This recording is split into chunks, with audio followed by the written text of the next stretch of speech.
Bangla electronics থেকে বলছি। কে বলছেন, কোথা থেকে বলছেন? ভাই ওই যে আমি গতকালকে আপনার দোকান থেকে যে রাইস কুকারটা নিয়েছিলাম, চিনছেন?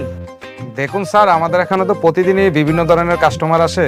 আসলে আপনি কোন কাস্টমারটা বলছেন সেটা আসলে বুঝতে পারছি না।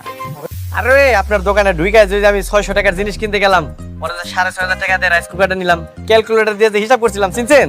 আচ্ছা, আপনি সেই খাইস্টা কাস্টমারটা? এই তুমি কি কইলেন? না না স্যার, কিছু বলছি না। আচ্ছা স্যার বলেন, আপনাকে আমি কিভাবে সহযোগিতা করতে পারি? ভাই আসলে হয়েছে কি, যে রাইস কুকারটা নিয়েছিলাম ওইটা আর আমার লাগবো না, মানে জাল লেগে নিয়েছিলাম, হ্যাঁ হার্ট স্ট্রোক করে মারা গেছে ভাই। আচ্ছা, বলেন স্যার। ভাই তাহলে কি ফেরত দিবেন ভাই?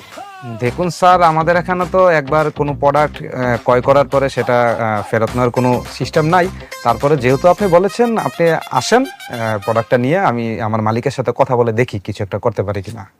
ওকে ওকে বস, তাহলে আমি নিয়ে আসতেছি। হ্যাঁ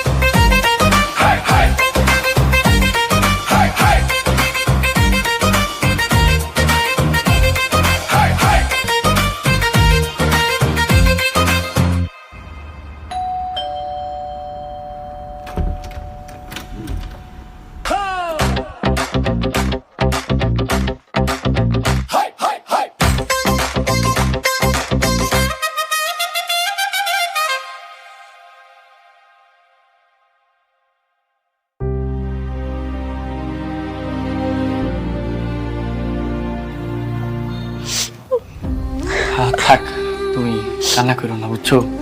যা হয়েছে ভালোর জন্য কিন্তু হয়েছে। আমার কবুল বলার আগেই তুমি জানতে পারছো, নাহলে পরবর্তীতে বিয়ের পরে জানলে কিন্তু অনেক সমস্যা হয়ে যেত, সাংসারিক জীবনে সমস্যা হতো, প্লাস বাইরের মানুষ শুনলে অনেক খারাপ কথা বলতো। জামাই তো ঠিক কথাই বলছে। এই ঘটনা যদি বিয়ের পরে জানতে পারতাম তাহলে তো কঠিন সমস্যা হইতো। মা, তুই কান্নাকাটি করিস না। আল্লাহ যা করে ভালোর জন্য করে। তুমি চিন্তা করো না, কয়দিন পরে তোমার জন্য সুন্দর দেখে একটা পাত্র দেখবো, একদম ঋত্বিক রোশনের মতো, ওর সাথে তোমার বিয়ে দিয়ে দিন, ঠিক আছে? এই কি ব্যাপার, মানে তোমাদের বাসায় যে একজন গেস্ট আসছে, ওনারে কিভাবে আপ্যায়ন করতে হয় তুমি জানো না? দাও চা নাস্তা নিয়ে এসো, দাও। শোনো ইয়া, পরোটা আর ডিম পোস্ট নিয়ে এসো। ডিমটা একটু পাতলা করে, মানে কাঁচা করে ভাইজো, আমি শক্ত ডিম খাইতে পারি না, কষ্ট হয়। তুমি এই পরিস্থিতিতে নাস্তা করবে? না আসলে মামি, আপনি তো বলতেন, আমি তো বুঝতে পারছি আপনি বলতেন, কিন্তু সিচুয়েশন তো ভালো না, তাই ভাবলাম আমি বলে দিই। তা তুমি যখন এত কিছুই জানো, এখন আমাদের বলে দাও যে আমরা এখন কি করব।